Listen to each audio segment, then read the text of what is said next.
Hey everybody, welcome to the Growing with Fishes podcast, episode number 6. I'm Steve. I'm Marty with AP Meds. And this is a weekly podcast we do all about aquaponic cannabis growing. We also touch on news, sometimes other cannabis related stuff, sometimes culture. We also like to cover politics and legislation.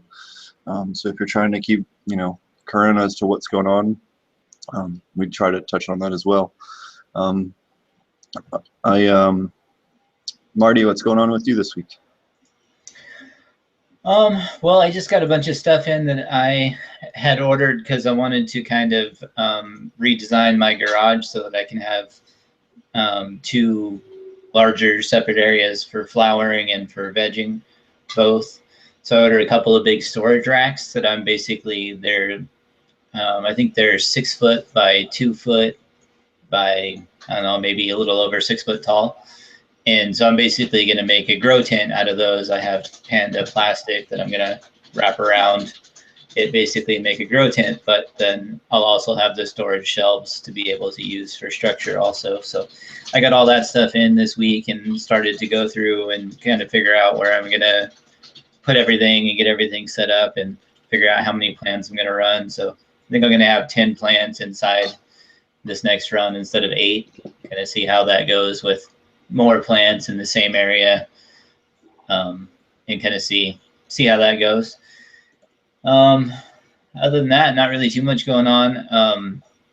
I guess another reason why I want to run more, or why I'm going to run more indoor plants, is that our county is kind of continuing to screw us, and we'll talk about that more later. But mostly, pretty much all outdoor grows in Jackson County are going to be shut down unless they're on specifically zoned property, and I'll talk about that more later. But I happen to be one of the people that is not specifically zoned. I'm on residential land, so now I can only grow indoors, basically, is what it comes down to, unless I want to pay their $1,500 extortion fees. So I'm going to run more indoors and yeah, kind of see how that goes, I guess. So that's been my week of kind of going through that stuff. There was a local meeting here to kind of investigate one of the commissioners on the council that's going to be up for re-election very soon. So he's going to be obviously fighting a number of growers that are not going to want to see him re-elected. He's trying to convince everybody to hop on board and re-elect him, and then he'll fix everything that he already fucked up, which somehow makes sense to somebody, a politician, I guess. But anyway, that's David Bridenthal here in Jackson County, so do not vote for him. Fuck that guy, as it were. That's been my week, pretty much. And work stuff, like other work stuff I do in my other life, just cloud IT stuff. So yeah, how about you? We've had a crazy week. We signed a new contract with a new company, which in a couple of weeks we'll be able to talk a lot more about. We got involved with a new group down here that's next year hopefully going to be putting on a really big festival. I don't have a date yet. I think they're aiming for 420 next year. But we'll have more details on that stuff when the website's finished and everything else. So that'll be pretty dope, because it's a huge opportunity for Jamaica to make a whole bunch of money and get involved in a way to help out some people that, help out the locals down here as well at the same time. What else we've been doing? Finished up a big drawing of one of the properties here in Jamaica. See what else. Went out and visited some more of the farmers and stuff that we're going to be working with. Went to this really awesome Rasta meeting on Monday. They have this big gathering of all these international Rastas from all over the world, and had a talk about the implications of legalization in Jamaica for the Rasta community, and how it could affect how the Rasta community in Jamaica could raise funds and generate more, more help for a lot of the other people in other parts of the community and other parts of the world. There was people there from Guyana and Africa, South America, Asia, North America. I mean, you name it. There's people, Rastas from all over the world. It was really freaking cool. The lady that was at the UN last week was there, and you know, it was just a really powerful experience getting to go to one of their, you know, sacred places and meet a whole bunch of like the highest people in the whole community, and get to know them and talk to them about, you know, working together and all this other stuff. And it was a really awesome, powerful experience, and something I don't think I'll ever forget. It was really awesome. We're also working on a new project down here with spirulina, which will be pretty cool for fish feed, as well as some other things that I'll be able to talk about later. But that'll be pretty neat.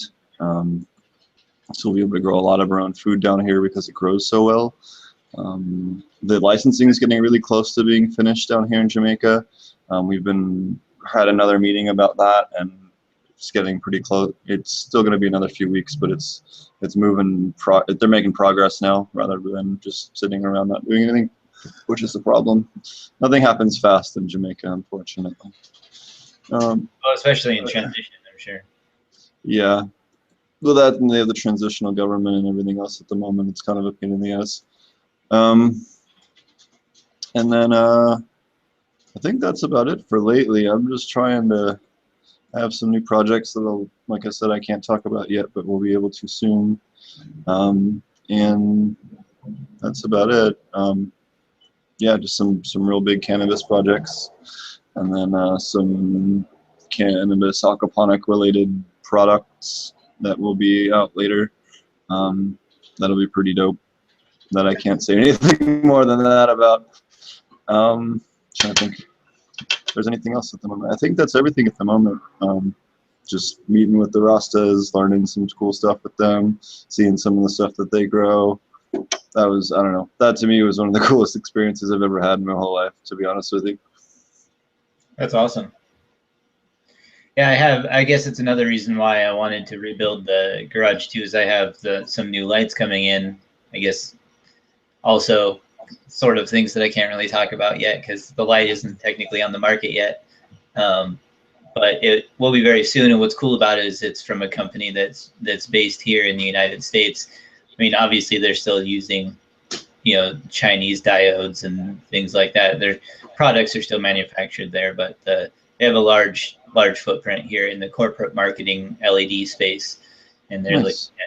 looking at sort of leveraging this other market they're getting ready to hit. So they sent me the report from another tester that they have running right now. I think he's based out of Michigan or something like that. I'm trying to think. Anyway, looks really good, really promising. Probably some of the best results I've ever seen under LEDs. So that'd be pretty exciting to get those in there instead of just the cheap eBay lights I have in there now. Pretty much anything is a step up from that. So these are supposed to be pretty fancy. So hopefully in about 2 weeks those should show up here, and we'll be able to start testing those out and letting you guys take a peek at them. So that'll be fun. So did you want to talk a little bit about your local legislative stuff you got going on? Yes and no, I guess. I mean, it's kind of the same thing that we had talked about before, and I talked about it with a lot of my other growers here locally, and it's just been extremely frustrating because at first it came out that Jackson County was going to interpret this statewide law in a, I guess, slightly different way, or it's more like just use it in a way to be able to regulate medical growers, which is something that they were specifically not supposed to be able to do. When they legalized it, that was part of Measure 91. It's, it says it in like 6 different paragraphs about how you can't regulate it. You can't change the medical program or regulate the medical program in addition to it as a part of recreational. So Jackson County uses the interpretation of the state that cannabis is a farm use product now. So now they're using that label. They're not labeling cannabis itself. They are regulating it for anything that's farm use and then making it entirely complaint driven. so that basically it enables your, in this case, I actually got a letter in the mail from one of my neighbors already, and it doesn't even say who it's from. It's signed concerned property owner. And which I find really funny. Well, yeah, fucking cowards. Yeah, basically the letter just says you can count on us filing a complaint, so you better follow all the rules because we're gonna file a complaint. And it's like, that's just my 12 plants in the back that I grow for myself. You know, like I can't even imagine. Here's the other deal. Like, couldn't someone have just gotten a hold of the list or whatever and just mass mailed it? Like, that does seem like it might even be someone that's not even directly next. It sounds like a generic letter that was sent out to like the anti-weed community. Yeah, I mean, it could be. My only thing with that is I know that my neighbor here next door was like, he was growing in a different spot. He wasn't growing here. He actually rents the place next door to me, so he doesn't own it. He wasn't really growing anything there. He was vegging some plants in the garage, but you know, nothing like flowering or anything like that. And everything was fine until harvest season this last year.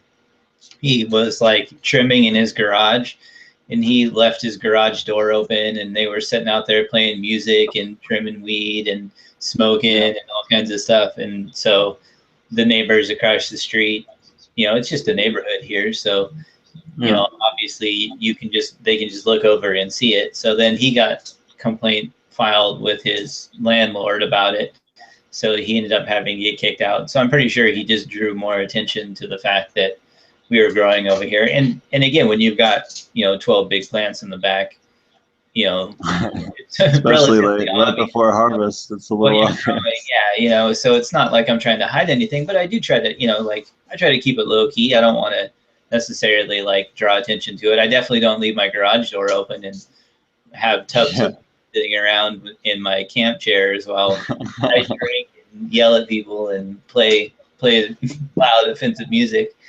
Right. And not that I have a problem with offensive music, just that he's asking for trouble is sort of just be considerate. Like, so I think that's kind of where it comes in. I already know that the neighbors directly across were the ones that complained about him, that are directly across the street from me, and so I'm sure I'm probably getting lumped into his category to a certain extent. But I do find it hilarious that it's just signed concerned property owners, and nobody is, you know, like bothered to even just talk to me about it at all. And it says right on there just the stuff that I was talking about. Basically, if you are zoned residential or urban residential, rural residential, basically any type of residential, which is really about 90% of the valley here, even though it's ridiculous. It's going to put a huge pull on the power grid. All of a sudden, the power bills are going to shoot up all over. And you know, if it's between a $1,500 thing and a $2,000 power bill, you're still better off paying the extortion. Yeah, and that's really the issue that I have at this point. It's like, it's really just an extortion, and that's what I'm pretty confident that that's what they saw as an opportunity to say, like, you know, people will say exactly what you said. Well, it's better to just pay the $1,500 and still be able to grow outside, which is definitely true. But it definitely makes everything more expensive for every patient that's out there. It makes it that much harder for a grower. It's going to drive the cost up that much more. And, you know, well, there's no reason you should have to pay money to grow your own damn medicine. Like, do people have to pay $1,500 to go pick up their opioid pills at the thing? No, this is ridiculous. Right. Or if you have other liquor bottles. Yeah, if you got a liquor cabinet, it's not like you have to license that, or they limit how much you can have in your wine collection. Right. Or how many grapes you can grow, or make you track from seed to harvest how many grapes a single seed produces. It's just, I know. It's ridiculous. And so it just makes it more difficult for both the people that want to grow for themselves and for small to medium sized growers, which, you know, there's some like, you know, 3,000 of them registered right here in Jackson County. And so it's definitely an issue. And so even for myself, just growing for myself now outside, they've determined I'll still have to pay that. Originally, their first interpretation of it was like, I don't know, 3 or 4 weeks ago, and they ruled that if you were just growing for yourself, then none of the rules applied, none of the new rules applied to you, and you could basically have it your limit of plants, your 6 plants and your 4 recreational plants, as long as they are separated and labeled. These are my medicine plants and these are my recreational plants. As long as you have them labeled that way, then everything was supposed to be fine, and you were supposed to be able to have them outdoors. So now the latest interpretation, after the county has gotten a lawsuit filed against it, is now they're pushing back and saying, okay, well, none of that. Now we're going to interpret it so that you can still have your plants, but you still can't have them outdoors unless you pay the fee.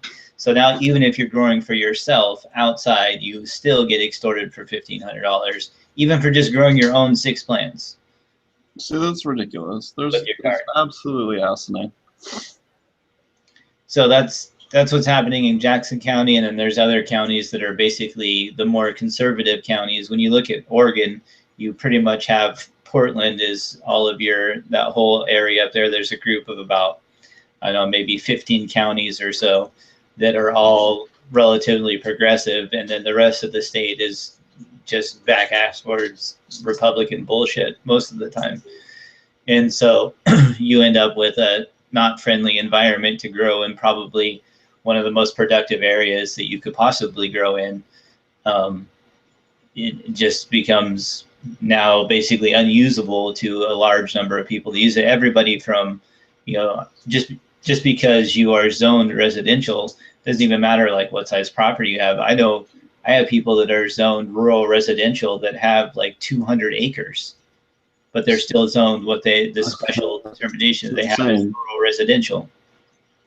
And so it's extremely fucked up. So is what it comes down to, is that there's a whole lot of people that are currently growing for people that all their costs are going to get raised. Whether you grow for yourself like me, I'm looking at my costs going up by $1,500 if I want to grow outside. If I want to grow inside, which I already do a little bit, but I'll probably do more of now at this point, and just kind of feel that out. But that's the kind of decision that I'm left with, is either I pay more money to grow indoors or I pay more money to grow outdoors and have it not really go into anything. And it's kind of a fucked up decision to have to make in the first place.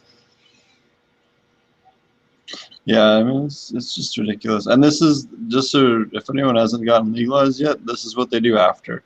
They let everything legalize, and then they do these 1,000 little cuts and stupid city regulations and township regulations, and they just bleed you dry afterwards. And this is if you're drafting a new law, make sure it protects against this kind of bullshit, so that they can't get down to townships and fucking HOAs and other ridiculous stuff that just has no right to be involved in your own growing of medicine. Do they regulate vegetable gardens that way? No, get out of here. If you can have a medicinal herb garden, there's no reason why you can't have a handful of plants. This is asinine. There's no reason for this. And make sure that if you do get a law passed, you have some kind of provisional protections for patients that can override all this shit. Because if you don't, you end up completely screwed. Colorado Springs is another good example. They're trying to enforce like a 6-plant limit, even if you have a, cancer or sick child or a co-op. There's no reason for that. That's completely ridiculous. It's not even legal because it's protected on the state constitution. So even if they try to harass you, it's still questionable in court, and no one's been tried yet. So right, and then they come up with all of these, again, all of these regulations that we quote unquote need to have, when a lot of them being exercised on medical grows that have been in existence for like a decade and have had no issues with it. So that's what I don't understand, is like why we all of a sudden need a huge amount of regulation. And this is the Trojan horse in the legislation. This is the regulations they need to have. They need to have an approved list of mineral inputs, and if it's not on that list, or if a product contains, and then have an approved list of stuff that's explicitly banned.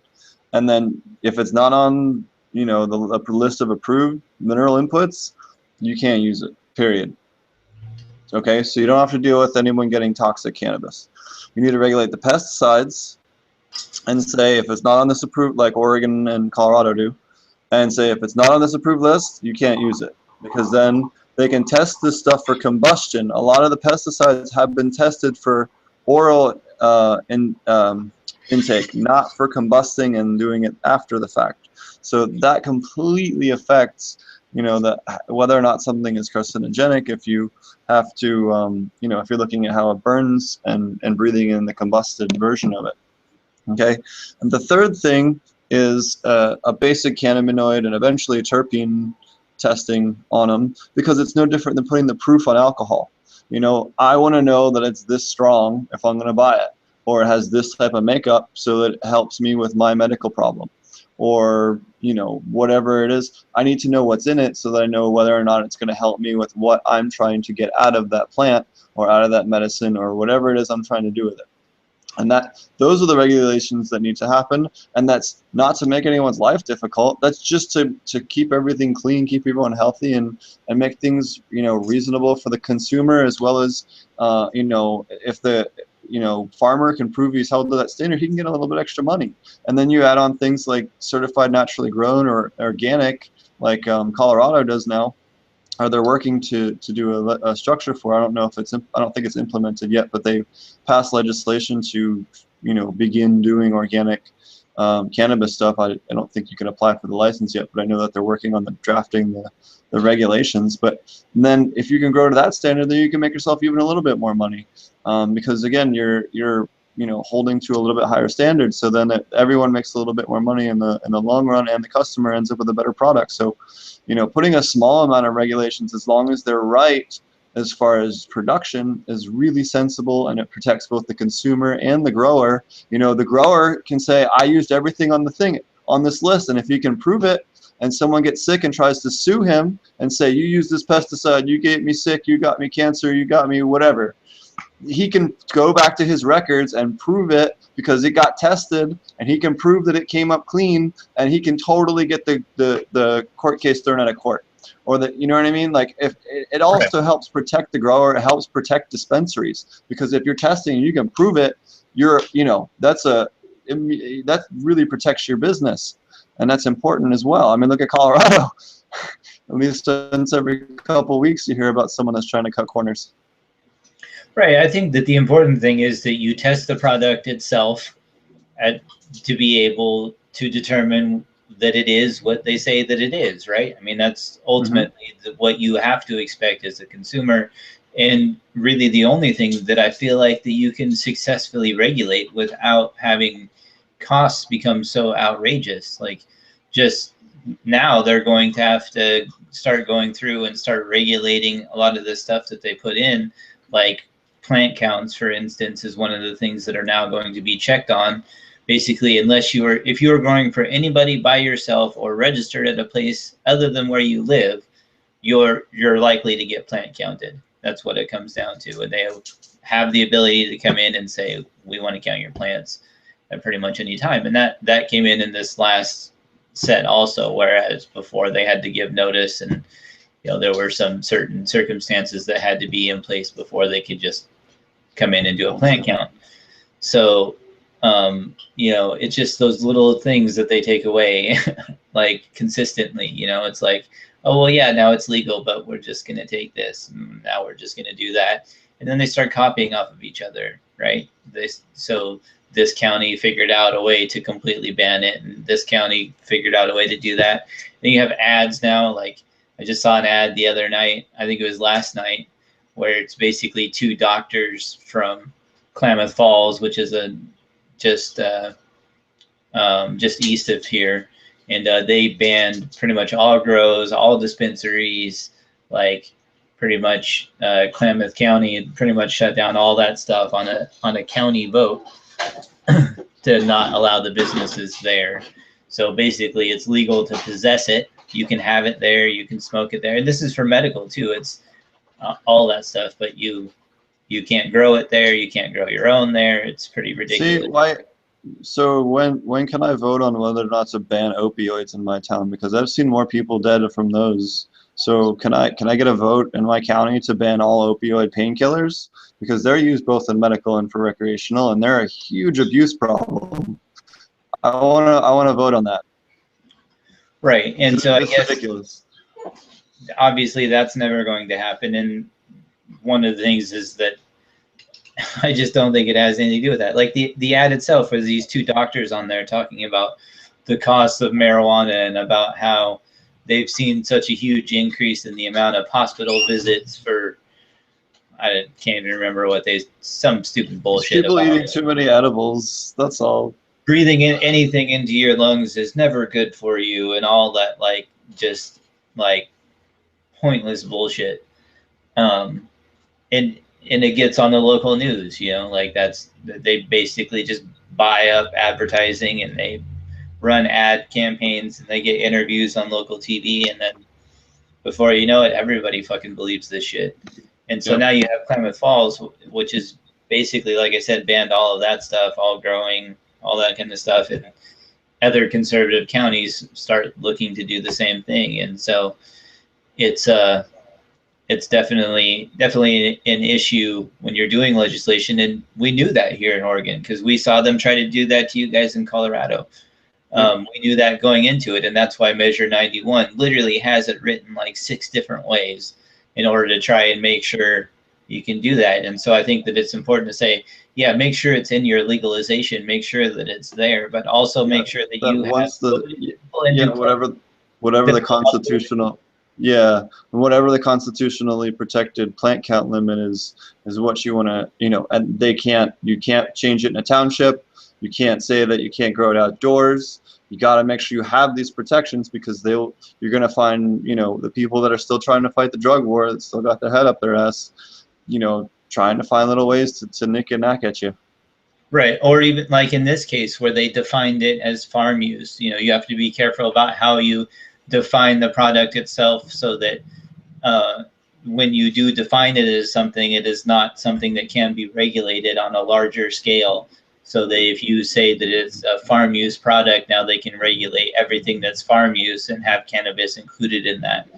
And so again, they use it as the strategy, in that if I plant 500 strawberry plants in my backyard, nobody's going to complain about that. But if I plant 12 cannabis plants in my backyard, my asshole neighbor gets to complain about it and make me pay $1,500 because he doesn't like the smell of it.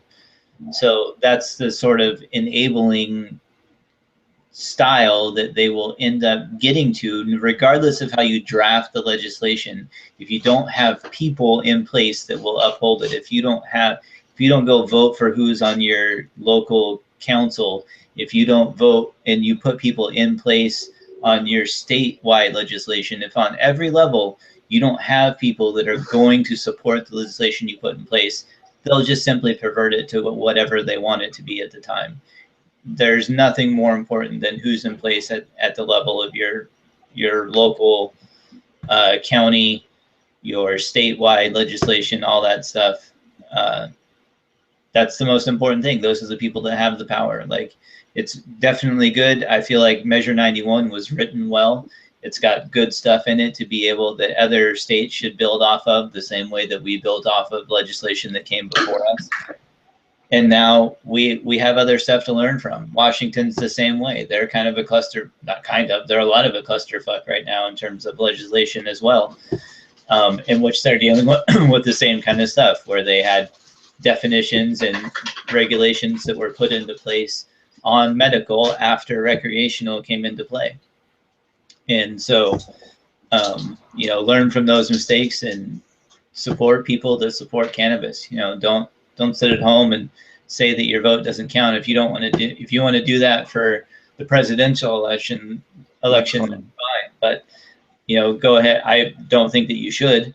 But if you're going to set out one or the other, definitely vote local and understand who the people are and who's going to do that, because those are the people that are actively screwing me right now.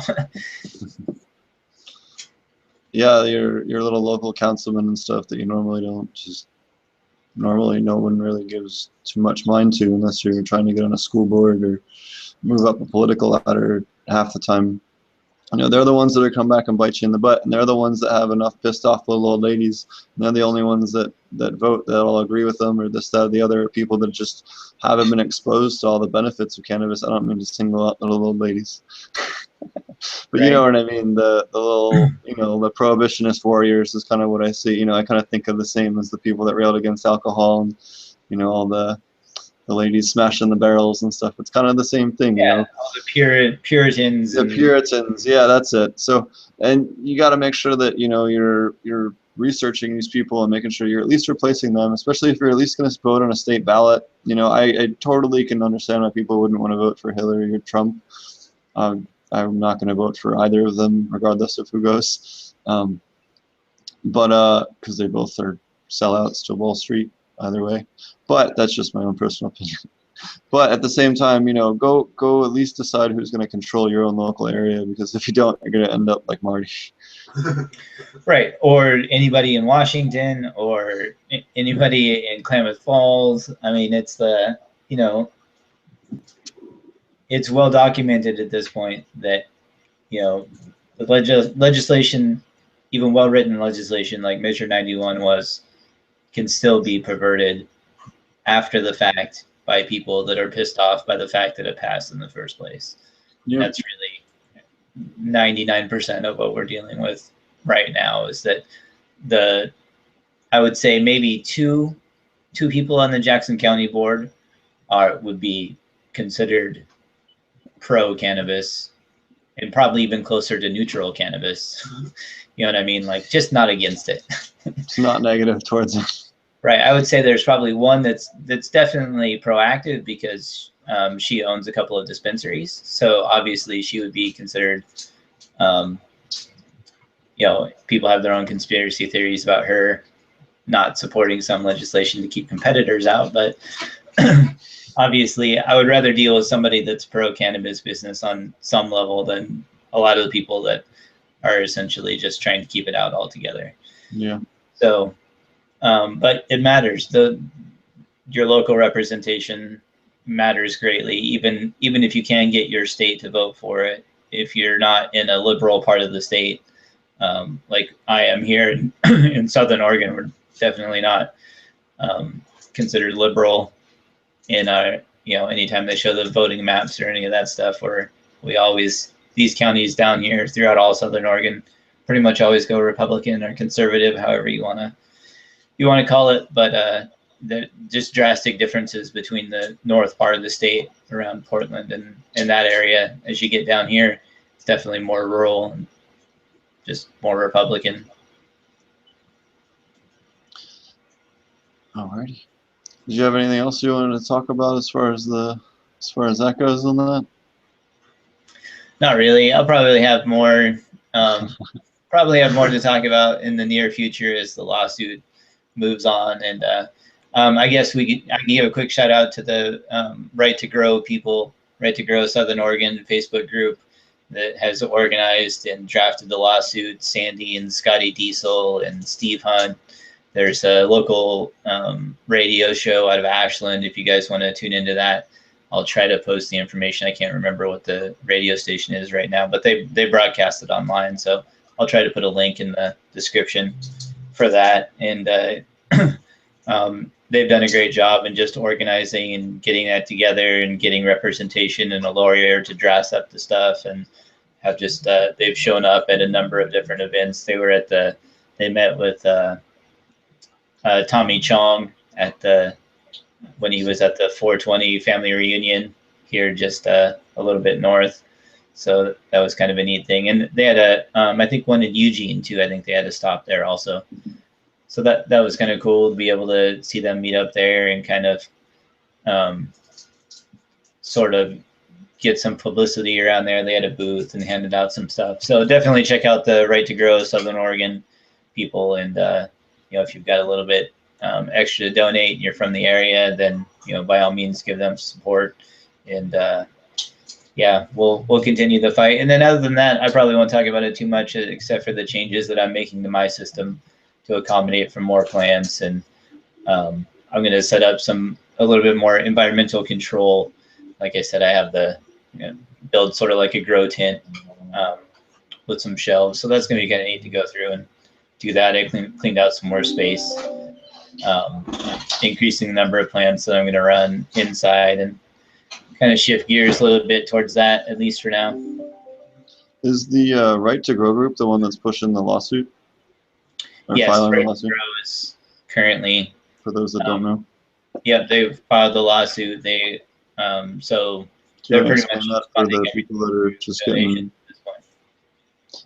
Do you want to explain that just a little bit for the people that are just getting into this now, so they can, you know, be informed about what they're donating about?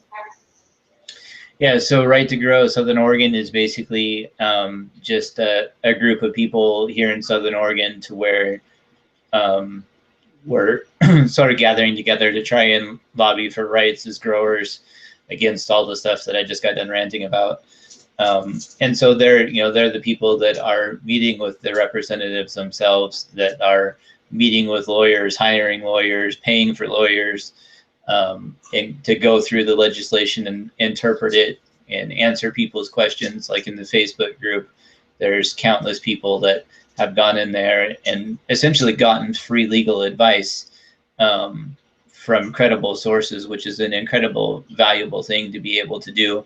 And so I feel like it's a great service that they provide to be able to have somebody, because like me and myself, I've been to a couple of the meetings, but I haven't been able to get to all of them. So they rent buses and drive to different events throughout the state. So whenever they like to drop meetings at, like, at the 2 days away, for instance, they'll announce that they're going to have some sort of town hall meeting or discussion about it.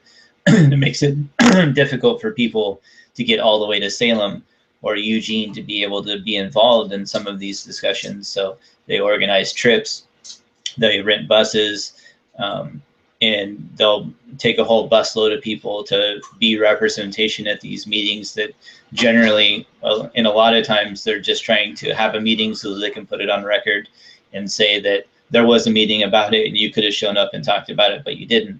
Well, the fact of the matter is that, like me, myself, I can't just drop everything that I'm doing throughout the day and be able to drive up to Salem and represent my own beliefs there. And so having a group like that to where people can go through and be able to represent growers and not be able to let them sort of just have that loophole of saying, oh, well, we had a meeting and nobody showed up.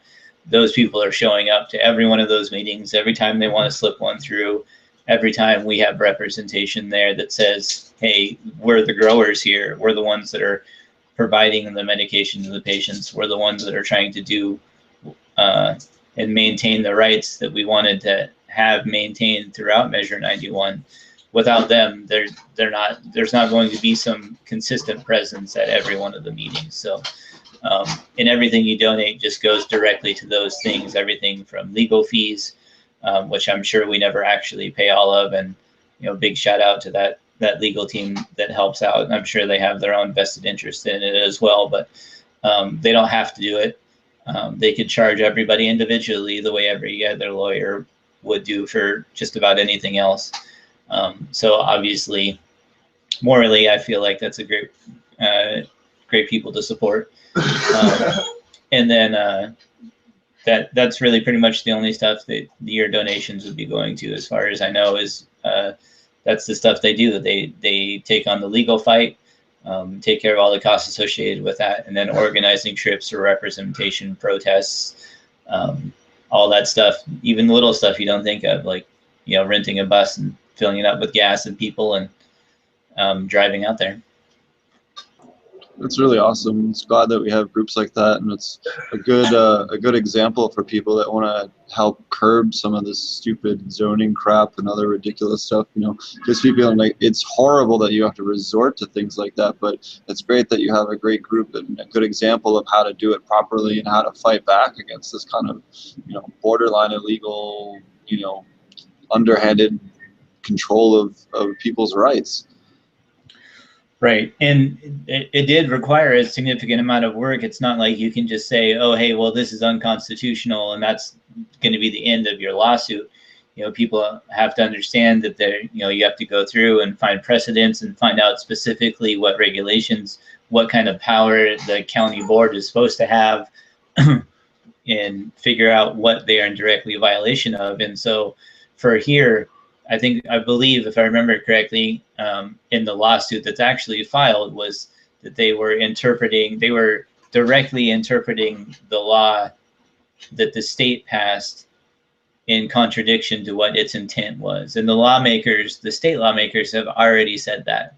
And so that's definitely something that's in place. And so their response to the filing the lawsuit was saying that, if we didn't back off the lawsuit and then end up having to go to court, then they would be forced to go through and shut down all other small farms that are on residential.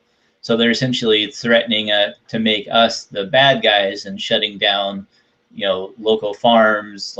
We have everything from wineries to blueberry farms to blackberries to, tons of different little farms here spread out through the Rogue Valley. It's a huge valley. It's great for growing basically anything.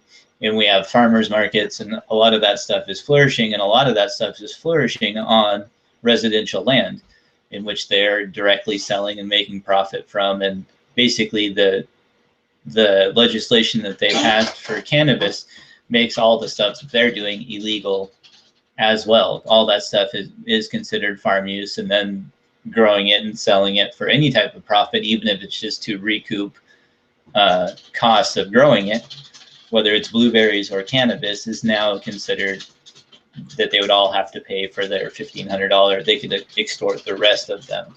And so they're basically saying, if we push the issue, we're going to be the bad guys and forcing all of those other people to do it as well. So we should just drop our lawsuit and make it acceptable for them to just go ahead and fix the stuff that they already did wrong, in terms of that we're just supposed to trust them to come back and come out with a better set of regulations. And that's supposedly what their plan is to just go ahead and reelect us, and we'll come up with rules and ways to fix the shit that we already fucked up. So I don't believe that for a second. Yeah, right. So you had recently finally gotten rid of your powdery mildew. Do you want to talk about ways that you could keep it gone, or do you want to talk a little bit more about that, and then we could talk about ways to keep it gone once it's gone? Well, definitely, I would say that I'm still maintaining getting rid of it, I guess, is more like the best way to put it, because once it exists in your grow room, I feel like it's going to be there basically until you clean the entire thing. And that's one of the things that I've been wanting to do and redesigning anyway. Just kind of gives me two opportunities to do that. But in the way that I chose to control it with H2O2 or hydrogen peroxide, you're essentially changing the pH balance of the leaves, so that whatever PM lands, whatever spores land on your plant, don't have the ability to set in and grow. So the issue with doing it that way is that you're pretty much committed with doing that until you're done flowering, because otherwise, unless you're sure that you've gotten the source, you've gotten everything out of your room, you've been able to wipe everything down and clean everything up, as soon as you have any type of new growth on your plant, which in flowering, all your new growth is going to be in your buds, that anything that's not already been sprayed will then still be susceptible to PM. So that's what I was starting to deal with as I was going through and spraying it with other stuff. And what I found about the H2O2 spray is that I could spray it more often. I didn't have to worry about burning the leaves like I did with some of the other solutions that I had. And I didn't have to worry about cleaning them or rinsing them off like I had to do with milk, which was on my test plant that I used milk on. Was just a 1 to 10 mix with regular old milk, which is kind of an age-old deal. I would say it worked pretty well, but it left behind like a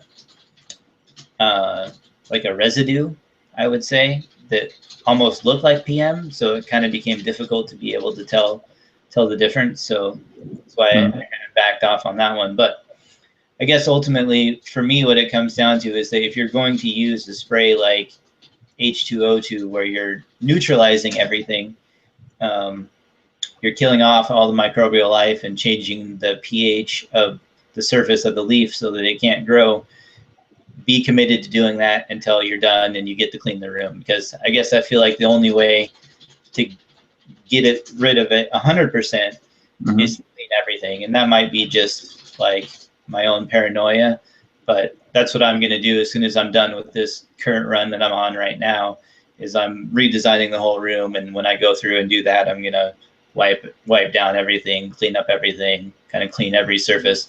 And then when I'm done, I'm going to have an enclosed environment, which I think is probably one of the biggest things that you can do for keeping out, whether you're talking about PM or mites or any of that stuff. Having an enclosed environment is definitely the best way to go. So like right now, it's like I've said before, it's just in my garage with the rest of my storage, and kids come in and out of there all the time and get stuff and everything else. So going to go for a little bit more enclosed approach this time, and hopefully be able to keep it out of there a little bit better. But that's my experience with PM. I guess is I trim it off everywhere I see it. I spray every time the lights go off, and then about I would say about 2 hours before the lights come on, so it has enough time to evaporate off. So that's my experience with dealing with it. And I haven't had but maybe like 2 spots in the last couple of days. And that's really the only sort of like outbreak that I've had again. And so compared to before I started spraying at all, or when I was spraying with just worm tea was what I started out spraying with. And it worked okay, but it was like every day I would have like 2 or 3, 4 spots to be able to trim off. And it seemed like it was still growing.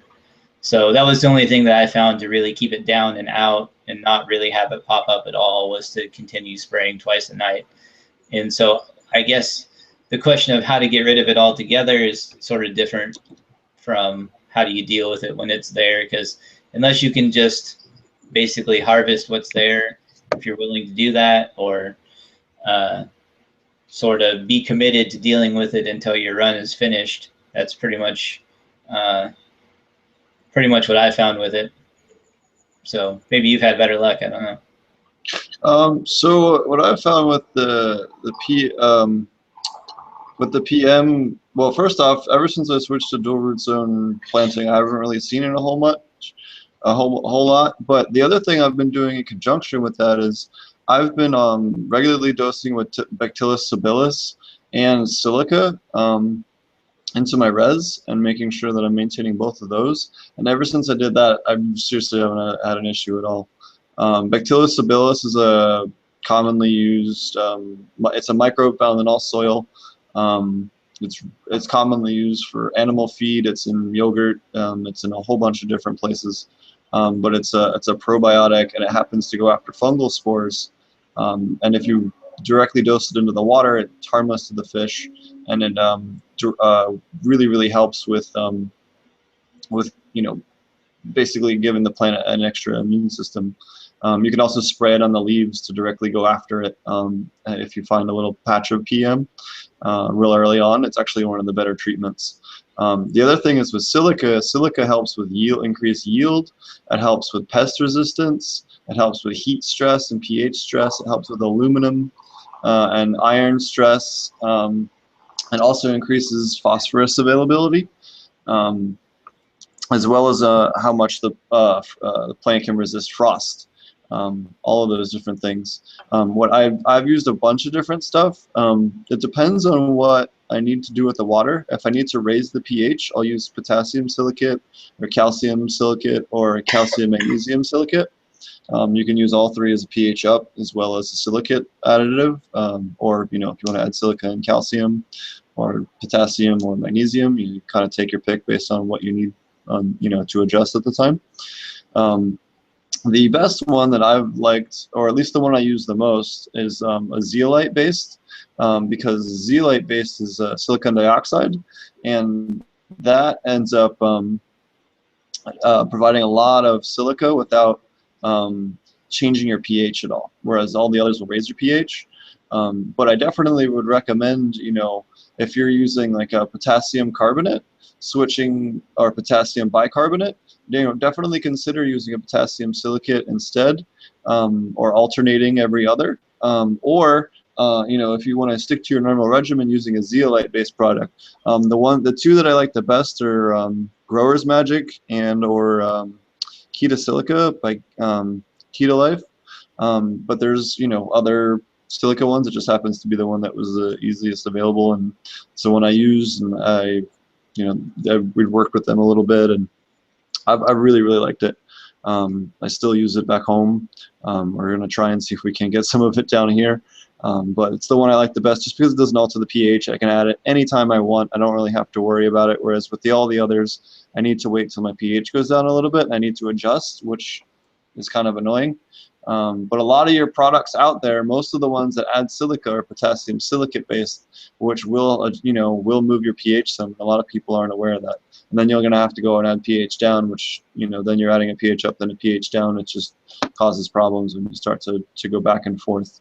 But silica plays a huge role. And I'll be honest with you, having seen a whole bunch of different stuff in the last 3 years working with cannabis, it's got to be the #1 thing that, for whatever reason, cannabis people just completely ignore, or they just haven't read up or learned about. But it really helps. It's really common for people to have no silica dosing or very little silica dosing, and I don't quite understand why. The cannabis community specifically seems to overlook that nutrient when the rest the rest of the agriculture industry has a real good understanding of how the importance of it. And you'll hear like really ridiculous myths like, oh, you're just adding glass to your bud, you're adding fake weight to your bud. No, you're adding structure so that you can add, get more plants. You're adding a base, so you have more plant structure to build on. It helps those cell walls get stronger and make that plant able to get larger because it can support itself. It's no different than you having like an extremely nitrogen toxic plant that's super stretched, and it's growing too quickly and it's all floppy. You get very similar results if you run no silica. But you see, it's real common for people to run 10-15 parts per million or lower silica, and then have PM issues and things like that. If you're running your silica levels 50-60 parts per million or higher, you're not going to run into these issues. And some strains, you can even push it as high as, I know some people that are running as high as 160 parts per million on their silica and having no problem with it. Now, you need to adjust it for each strain. Some strains aren't going to tolerate that. Some strains will get a little weird on you. But, certain strains will really love it, especially some of your indicas and stuff like that. They'll just suck it up and they give you, even thicker, fattier buds, and it'll make them more crystallier and add some more trichomes to them as well. Increase your trich production, especially if you're doing hashes and other things. It's going to help with your flavor and sales appeal. So it's just, in my opinion, silica is as important for increasing weight and all that as CO2 almost. Maybe not quite there, but almost.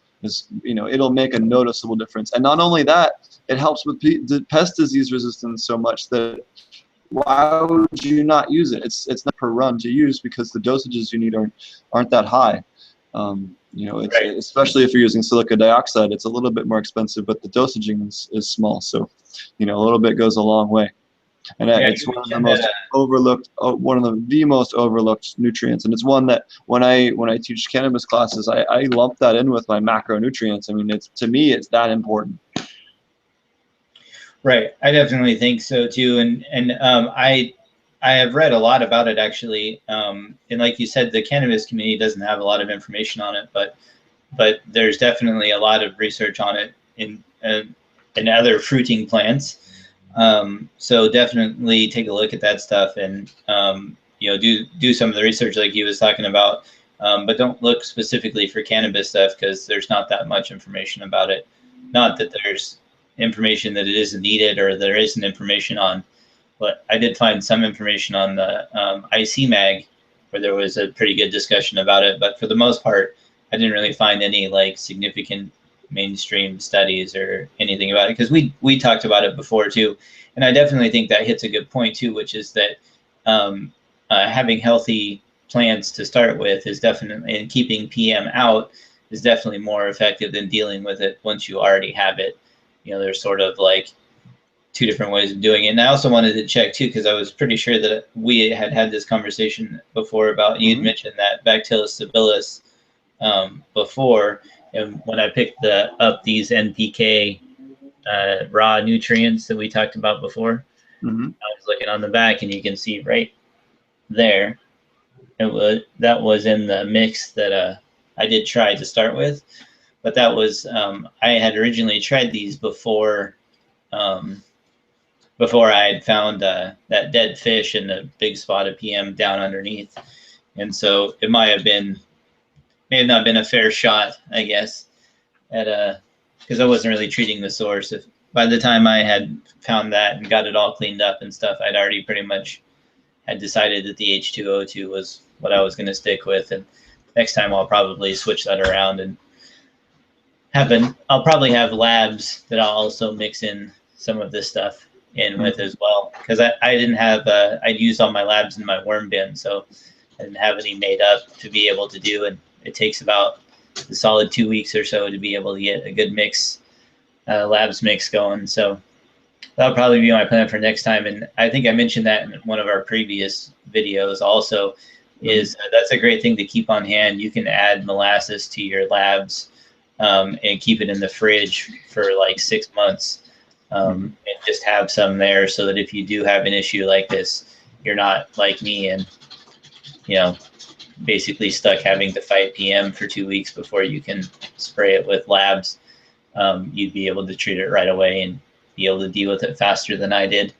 So that's something that with this next batch that I'm making now, I'm going to definitely keep some in the fridge and have it on hand. Yeah, and the other thing you can do is change the pH of the surface of the leaf. You know, you can use potassium carbonate or potassium bicarbonate or potassium silicate, or calcium carbonate, any high pH mineral will work, and mix the water up to a pH of 9. And you can spray your plants with it. If you have flower structures, it can burn them a little bit, but as long as you're using a good mister, you can spray that right in the leaf. It'll change the surface pH of that, and then a day or two later you can rinse it off, and it'll do a dent in getting rid of that PM, because PM cannot stand the temperature or a big pH swing. We used to, if we had found PM in the showroom, we used to alternate between a high pH spray and then kapow, which is lemongrass oil, and castor oil, which is real acidic. And basically you're swinging the pH surface of the surface pH of that leaf quite a bit, and it makes it pretty much impossible for those mold spores to do it. And both those products are fish safe, unless you go dumping a whole bottle into the tank, in which case you're going to pH shock the fish either way. Right. If you do, I found that you could that up around 8.5 or so can actually start burning some of the leaves if you don't rinse it off. So definitely, if you go up to around 9 on your pH in whatever spray you're using, then definitely rinse them off after about a day or so. And again, if you're just using that as your main, I don't know, I guess tool in fighting PM, understand that any new growth that you have is not going to have that surface change of pH. It's going to have, any new growth is going to have basically be susceptible to PM growth. So you're going to have to continue spraying at least once a night would be what I would recommend right after the lights turn off, when the humidity starts to rise. Yep. And that's when you're spraying to get rid of a disease or a pest, you want to spray it when the lights go off, because the stomata on the leaf are going to close, or not completely close, but they'll be at their smallest at the end of the day. And then if you're doing it for foliar feeding, like trying to get a nutrient into the leaf, you want to do it about an hour after the lights come on, because that's when the stomata are in the largest diameter, and they'll be able to intake the largest molecule size. So normally you'll hear that don't spray your plants when the lights are on, because it'll burn them. If you're using a really good mister and it's a really fine mist, you want a big enough droplets on there to get that magnifying effect on, ideally. But if you're trying to foliar feed, that's the best way to do it. Right, for sure. And then, just keep an eye on if you do have PM already. So, I mean, the best way to not have PM is to not get it to start with, and to start with completely healthy plants and a healthy system and a closed environment that you know ideally don't bring PM into. And that's why you see indoor growers a lot of times have completely dedicated and sealed off rooms, and they have filtered air intake and a lot of other stuff. Especially growers here in the Pacific Northwest, because PM is just something that you know you have to deal with. It's all over the place here. It's just, and I've heard from multiple people this year that it's the worst that they've seen it in quite a while. Just in general, I have multiple growers that have said that to me as well, and I've never had it be this bad before. Every other time that I've had PM in the last couple of years has been like, oh, there's a spot of PM. Let's improve the airflow. I'd adjust the fan a little bit or put it in a different spot to make sure that I didn't have it. But for the most part, I would cut it out, make sure I didn't have any dead airspace, and spray some worm tea on, and I wouldn't even have it come back. So this year definitely seems more aggressive than it has been in the past. I don't know if that's just because I was lucky before, the environment was different, or it's like other people say, and there's just more out there in the environment. I'm sure that varies from year to year, just like allergy spores and anything else that's in the air. Alrighty. So I guess we'll move on to the next thing. So we'll do our non-cannabis plant of the week. We started that last week. This week I want to talk about sugar snap peas. One, they're really tasty. They're super easy to grow in aquaponics, and insects love them over cannabis plants 9 times out of 10. So they're a great bait plant to help keep your insects off your other plants. They're a quick turnover. You can put them in for 2 months and pull them out, or buy a huge pack of them and just for real cheap, and they make great bait plants. The sugar snap peas are really nice to have year round. And you can squeeze them in on the edge of your grow beds and stuff, and they don't really seem to affect nutrient levels a whole heck of a lot as far as pulling any kind of rate close to what the cannabis plants pull. So they're not too bad. I know I think you use them as well, Marty, right, when you're getting late in flower? Yeah, I do. I use them as microgreens though, as opposed to letting them grow out and actually grow the beans. I just use them as microgreens, and they'll actually regenerate about six or 7 times. So you let them grow up and you cut them, and they'll grow back, and they'll actually continue growing. But once you cut them about 6 or 7 times, each time they grow a little bit slower and a little bit thinner and a little bit smaller. And so usually about that time, I just pull them out and throw them in the outside worm bin, and then replant new seeds. And I've even gotten to the point now where I kind of have like little patches. So I'll do, one patch I'll have seeded out here, so that way I can kind of keep them, always have some on hand to have for dinner. And we actually grow now in just in the 4 half-barrel beds that I use microgreens for the cannabis. We grow way more than we eat most of the time. So just off of those microgreens that grow off of supplemental lighting, we usually end up taking them and putting them in a food processor, and then mixing them with butter and freezing them into cubes, so that we take them out and throw them in a stir fry or something like that, use them in cooking. So we usually have to find a way to use our excess greens so that they don't just go to waste or overgrow the plants. I've had the peas start climbing the cannabis on multiple occasions because we didn't eat them fast enough. Yeah, I've used multiple times used peppers, or used the big old cannabis plants in the greenhouse as pepper trellises. It's really funny to wrap the branches around it and have the peppers hanging off the lower branches of the pot plants. And it's also nice because the peppers seem to attract anything else that would climb up the plant before it gets to the buds and stuff. The spider mites and aphids and everything seem to go after the peppers beforehand too. That's another good companion plant. But yeah, it's one thing I didn't have to deal with on this grow at all. I didn't have any spider mites at all. I feel like I've gotten pretty good routine on that in terms of the different oil sprays that we've talked about before, using those all the way through veg. and then after veg, releasing ladybugs and predator mites.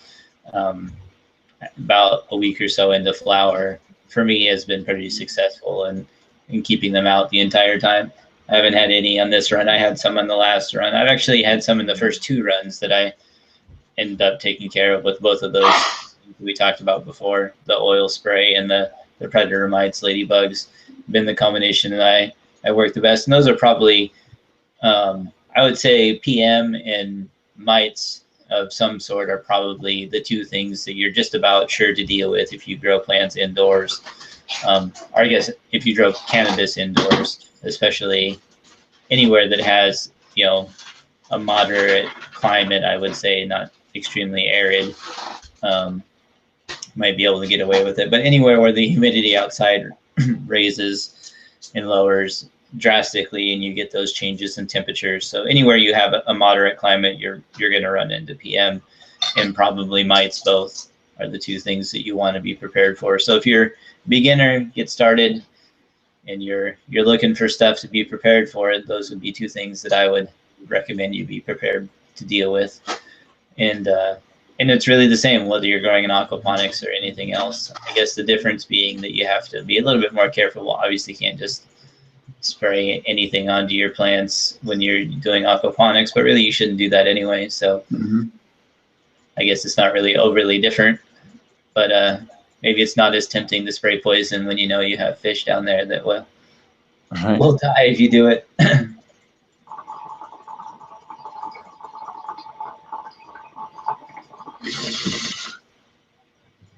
So what else you got over there, Steve? I was going to touch on the news. There's a little bit of news. The Canada announced on 420 that they're going to legalize by the spring of 2017, which is good news for me. Yeah. On our import. Yeah. So, and I found out a little bit more about how the export stuff is going to work down here and things that I can't talk about, but yeah, it'll work out soon. And then the cannabis genome got mapped. There's a really cool website I wanted to plug. It's shoot, hold on, what's the name of this thing? I thought I had the actual link saved on our file here, and apparently I got it wrong. It's called shoot. It's called the Phylos Galaxy, and it's basically a 3D genetic map of basic cannabis strains and where one came from the next. And this was based off of samples they got from all over the world. They tested the DNA of them and then they cross-referenced them, and it's pretty interesting to see how you can kind of trace most of the lineages, and then there's a few that are just kind of oddballs they haven't quite figured out genetically. They're just kind of sit out on their own, but it's pretty neat. But basically, one of the biggest things for this is that by mapping all this out and saying these all existed well before anyone had a patent on them, this is another way to help protect against patent trolls and big pharma trying to patent stuff and this, that, and the other. Because if you can trace the DNA for all this and all all the rest, it helps you for lawsuits in regards to all that stuff. So if that ever happened, which they're going to try and pull, let's not kid ourselves. The UN drug meeting made a lot of progress. They haven't announced, I guess, what the findings are out of that yet, but that big meeting they had last week was really nice. And it's about time we made progress. There's over 1,000 people spoke at the UN not spoke, but were there to represent their countries about how ridiculous the current drug laws are globally.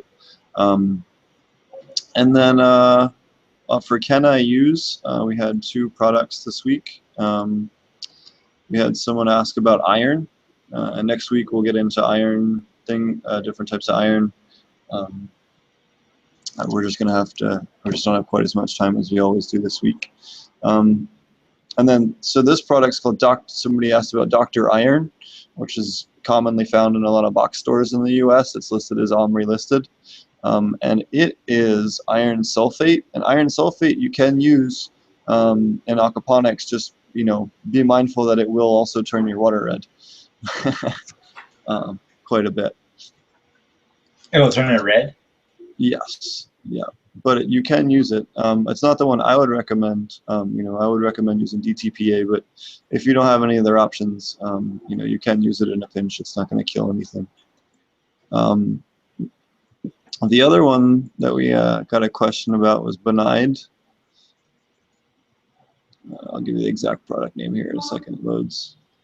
So this was Green Rich Bonide liquid iron plus micronutrients, and this one was kind of nice because it had some magnesium, a little bit of copper, a little bit of iron, but it has 0.5% zinc in it, which is really, really, really high if you're adding it to the you know, a system. So you could use this, but I don't know if you would want to use it indefinitely. But, you know, you could definitely use it, you know, here and there, especially because it does add manganese and copper and boron and magnesium. But it is one that you know, you would want to be mindful of. But that was also fish safe. But again, you know, I wouldn't use it more than, you know, 1 bottle's worth. You know, you're risking, you know, pushing your zinc too high, especially in a closed loop system where you're not dumping it. You know, just be mindful that this product, if you overuse it, you know, the zinc sulfate is going to be an issue. But the iron, again, is iron sulfate, just like the last product. You normally recommend like chelated iron, right? Yeah, so normally I would recommend DTPA because it's available in the ranges that Aquaponics is in, and it also doesn't break down anywhere near as quick, and it doesn't screw with your testing equipment.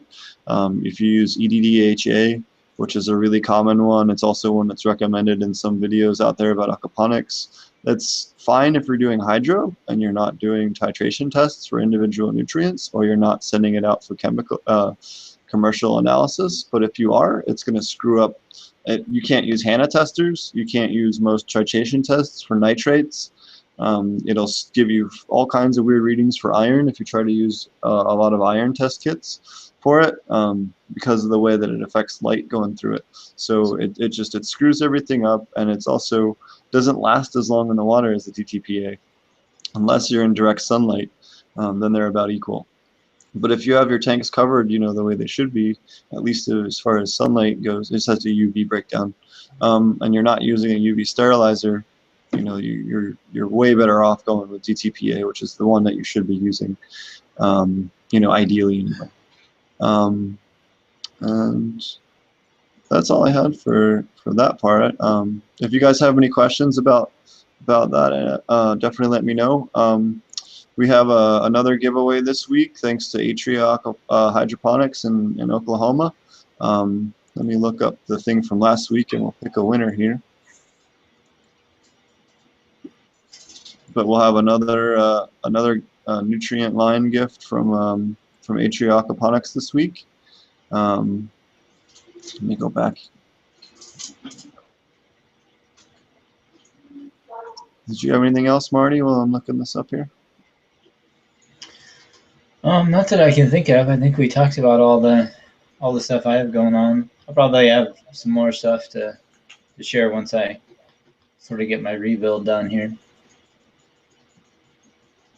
Alrighty. Well, why don't we give last week's one to Jack Herrera? He participated quite a bunch and had a bunch of great questions and we had a really good time. So this week we'll give it to Jack Herrera on the comment section. He'll be, you know, blocked from getting any for a little while, and we'll give somebody else a chance to win next week. But if you guys want to get a free nutrient gift from Atria Aquaponics, we'll you know, leave a comment in the video and like it, and you know, feel free to share it, and make sure you subscribe to both my channel and Marty's, and you know, and we'll pick a winner next week. And you know, thanks very much for them. Thanks again to Dude Grows Show for hosting us as well over at dudegrows.com. Really appreciate it. Make sure to check out their website, Real Growers, where you can, you know, they have some supplies. A lot of them are aquaponic safe, especially the recharge over there. And a shout out to Kita Life for helping us out a little bit on one of our other projects. Just wanted to give them a big thank you. Sorry about the noise in the background. And yeah, make sure you check out the channel. Also check out my website if you guys are need help at all with your aquaponic stuff, cannabis grows. Check me out at potentponics.com. You can reach me there. I won't mention what I do on there, but if you feel you want to check it out, you know, I have different services if you need anything. I don't know. Make sure you subscribe to both our channels. We're on Twitter and Facebook. Facebook group is Aquaponic Cannabis. Somebody reported the podcast post yesterday as spam, so I can't post until Friday. So if I don't reply to you guys, that's why. But on Facebook anyway. But that'll get fixed here on Friday. Yeah, so thanks for watching, and my channel is Potent Ponics on YouTube. Marty, I'll let you mention yours. Yeah, so I'm AP Meds on YouTube. Just subscribe to the channel. You can also find Steve's in my recommended channels there on the side, and I think vice versa on Steve's channel you can find mine. There's a couple other guys on there too, and I know we keep trying to get them onto the podcast. I don't know what the ETA is going to be on that. I bug them every once in a while, but yeah, I've been trying every week to get some other aquaponic growers on here, and we both talk to a bunch, but trying to schedule where we can either get a recording or do a live show. We might end up doing just a live random evening thing or something just to try and make it work. But and then we're also looking to get in some more guests, some people that are working on nutrients, working on microbes, working on other things that are aquaponic safe, and trying to get some of their knowledge on the show as well. I've been working on trying to get that happening. I should have some more information on that also soon. A big shout out to Matthew in the group, who's dealing with some discrimination right now. Oh yeah, we got a couple of minutes. Do you want to talk about that? Because that was some bullshit. Yeah, I think it's probably worth it. I didn't think about it until we mentioned the Facebook group, but yeah, I think it's worth talking about. I mean, yeah, we'll just mention his first name since I don't know. Yeah, I'm not sure how comfortable he is either. Matt, yeah, well, common name. So. Well, yeah. So this gentleman named Matt, he's having an issue. How about you could put the bank name out there so that we can make sure. Basically, he runs a small garden supply. Oh yeah. We'll definitely put this bank's name up because we want people to write them or call them or send them an email. Definitely let this bank know what they're doing is not right. Let me pull this up here and I'll say, okay. So this guy, he's got his own little gardening business. Okay, it's not even cannabis related, and it's just a little garden center, like a really small garden center, like corner of a block kind of thing.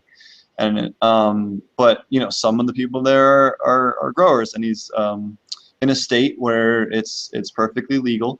And anyways, so this bank is shutting him down, saying that he's involved in the cannabis industry and risking their banking thing, even though he doesn't own a dispensary, he isn't involved in transportation of cannabis, he isn't involved in extraction of cannabis. If you're not handling any of those, the feds can't come after you on it. So they have no legal right to issue this kind of shutdown.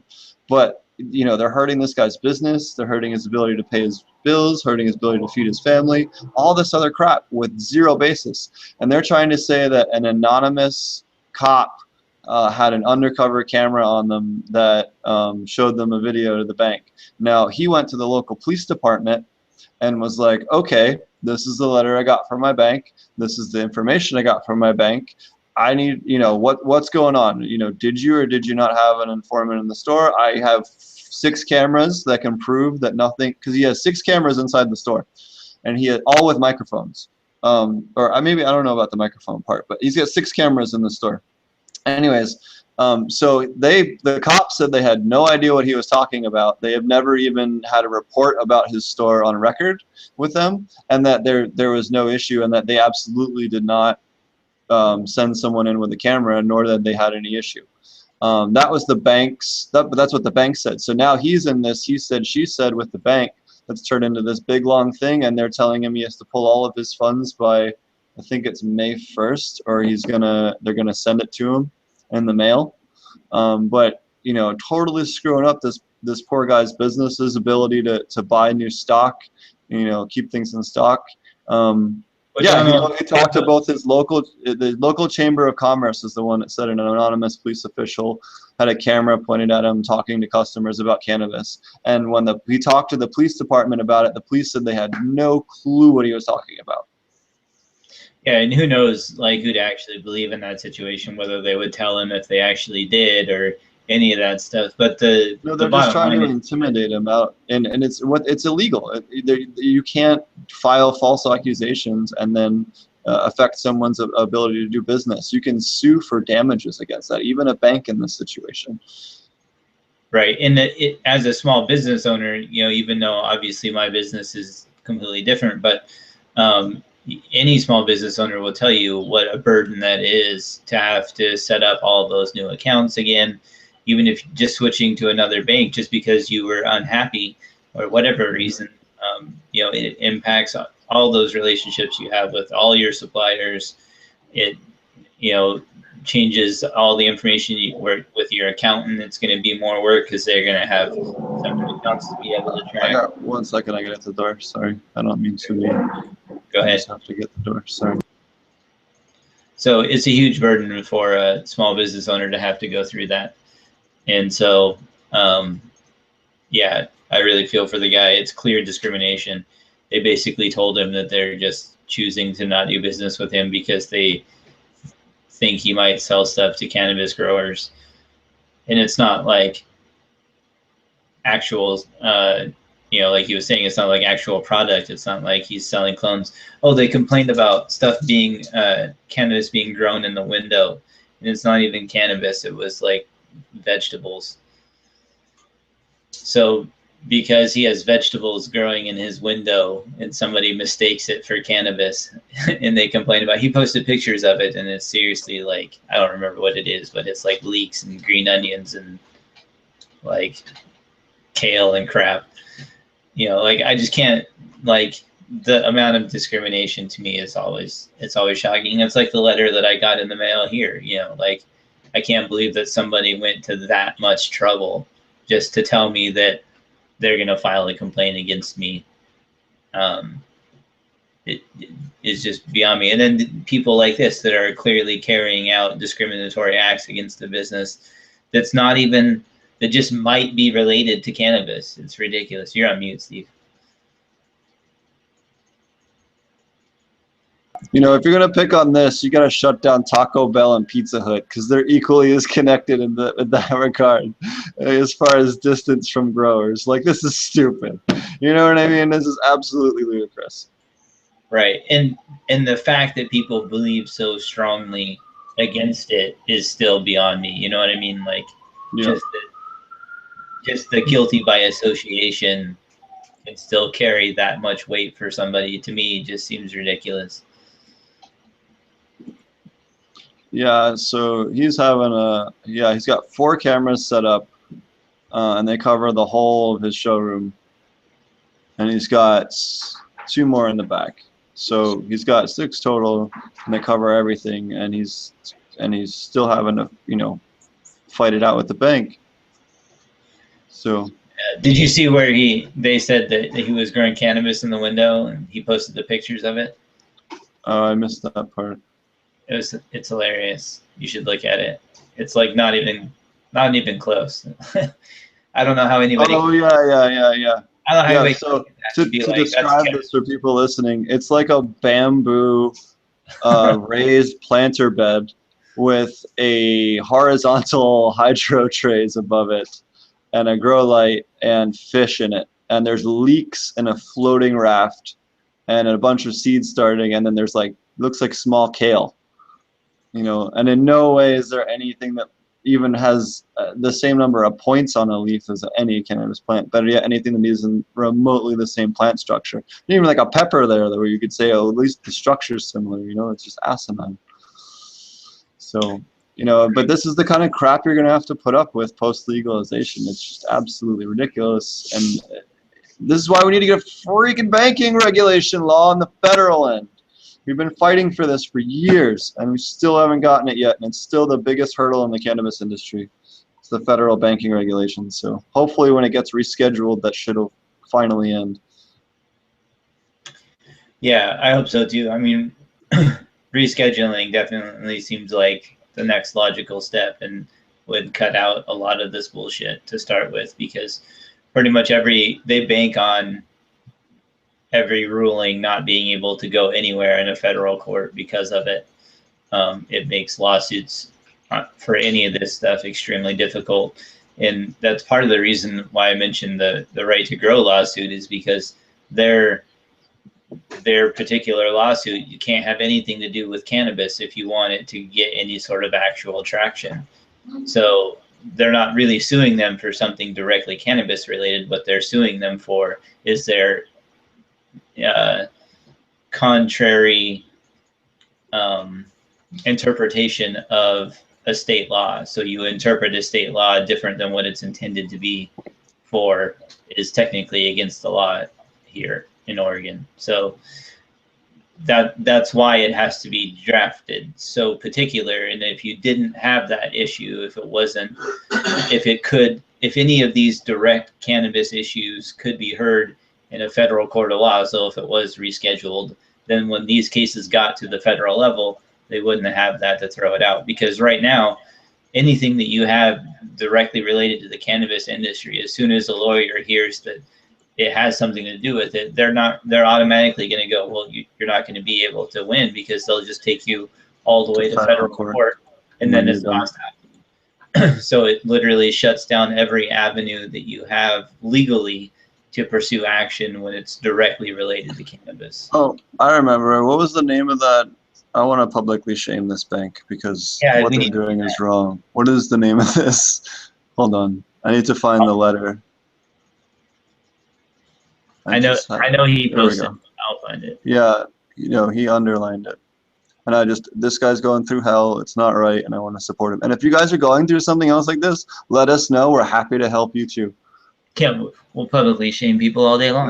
We'll publicly shame any bank you want. I have no problem with that. And you know what? If you guys look at history, who's the only person that ever got violent with the banks? Or Jesus was the only person you ever got violent with was the bankers. You know what I mean? Right, so even if you're a biblical person. Katadian Trust Bank? Yeah, Katadian. Yeah, K-A-T-A-H-D-I-N Trust Company. And their website is KATAHDINTRUST.com. Their phone number is 207-495-4200. So if you think this is wrong, why don't you give them a phone call or go on their website and let them know what you think, because that's why they give you information like this. And they're in Maine, looks like. Yeah, and they're out of Maine. So, if you feel bad for him, you want to support him, call the bank and let them know what you think of their policy. And, if you're a lawyer and you're able to help this guy out, get a hold of us, and we'll and you're in Maine and you're interested in helping, get a hold of me and I'll pass you info back over to him. If you need to reach out to us, you can always write me at potentponics@gmail.com. And Marty, wherever you want to. Yeah, you can just, most people just message me on Facebook. My name is Marty Waddell, and you can just message me on there, or just leave a comment on the YouTube channel. You can actually message people through YouTube also, but it's kind of a pain in the ass. So yeah. So yeah, you can just leave a comment there, and I can get a hold of you there if you just want me to send you a message. Or like I said, the Aquaponic Cannabis Growers is our Facebook group. You can look us up, post in there, or be able to private message us also. Is probably one of the easiest ways to get a hold of us. We're in the Aquaponics Facebook group also, and we get to argue with people about cannabis on there as well. That's super fun. We had somebody there, but I can't remember what the original debate was. Or I posted one of good ones. One of my updates, and he was like, 0 value, period. And that was like all he said. I just ignored somebody else started picking a fight with him. Honestly, I don't, Like, yeah. I let people believe whatever they want. Like, if it's zero value to him, that's fine. But pretty much, you know, there's a large volume of people that assign value to it, like school systems and tax revenue, and probably most of his neighbors.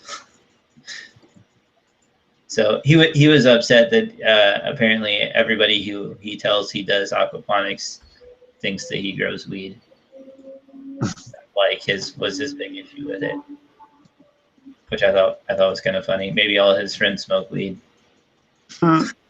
They were hoping. They're like, oh really? You should hook me up. Alrighty, well, that's it for us this week. If you guys want to reach me, feel free to hit me up. We've mentioned a bunch. Make sure you subscribe, and that'll be it for this week. Thanks for watching. Have a good one. Thanks, guys.